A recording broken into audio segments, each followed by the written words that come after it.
Appalachian Mamaw. You know, I've met people who wasn't from around here.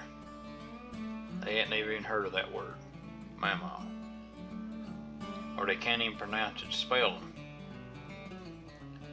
But around here in my part of the world, that means grandma.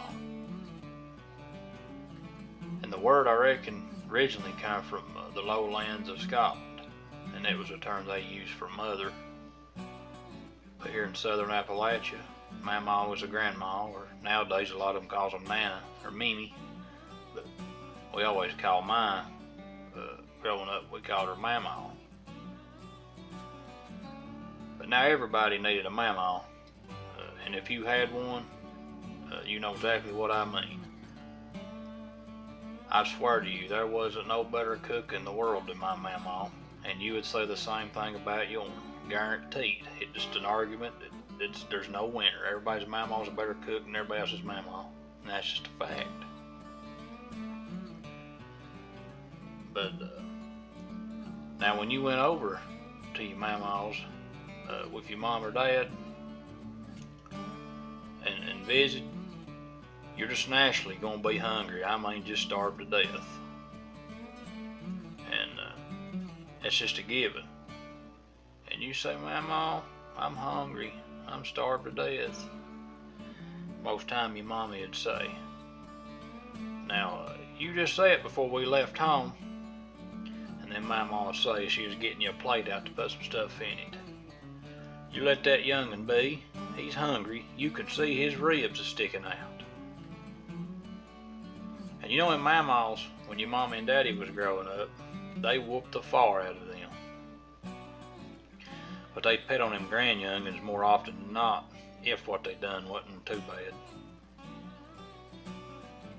Them Mamaw's had a cure for everything. No matter what your ailment was, they could fix it.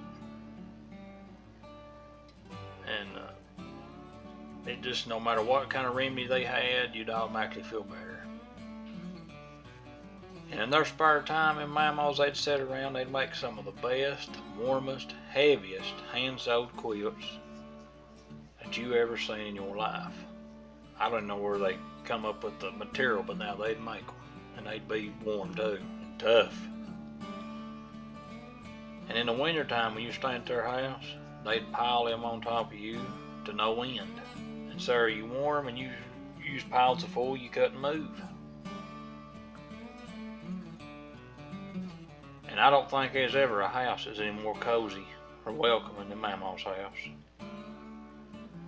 Big Christmas dinners they'd cook. You just always felt right at home crawling up Mamaw's lap, her petting on you, and kissing on you and babying you around. You do a little something out of line, and they just pet on you, like I said. Your uncles and your aunts or your mom or dad said, now if that'd been one of us, you'd have had us wore out. Now you hush, you'd say.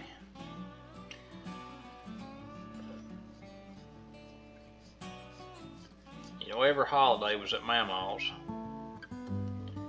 And sadly, when Mamaw's cross over, the wheel leaves the hub. A Mamaw was a shepherd of the flock. And there ain't nothing can ever replace one of them Appalachian Mamaws.